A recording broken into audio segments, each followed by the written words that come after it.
Dalam rangka Semarak Rupiah Ramadan dan Berkah Idul Fitri disingkat Serambi tahun 2023, Bank Indonesia terus berkomitmen dalam menjamin tersedianya uang rupiah layak edar termasuk di daerah pesisir Sungai Musi, bekerja sama dengan pemerintah daerah dan Pangkalan TNI Angkatan Laut Palembang. Bank Indonesia Sumsel menyelenggarakan Susur Sungai Musi Etape 2 pada tanggal 1 April tahun 2023.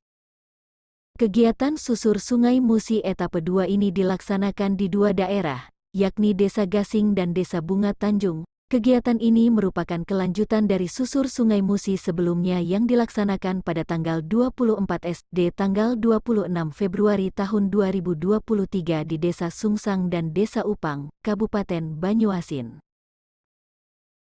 Kegiatan seremoni pelepasan tim susur Sungai Musi Etape 2 ini dilaksanakan di pelataran Riverside dan turut dihadiri langsung oleh Kepala Departemen Pengelolaan Uang Rupiah Bank Indonesia, Bapak Marlison Hakim, Komandan Pangkalan TNI Al Palembang, Bapak Kolonel Laut P. Widyo Sasongko, SE, MTR Hanla, Wakil Bupati Banyuasin, Bapak Slamet Somo Sentoso, serta stakeholders terkait lainnya.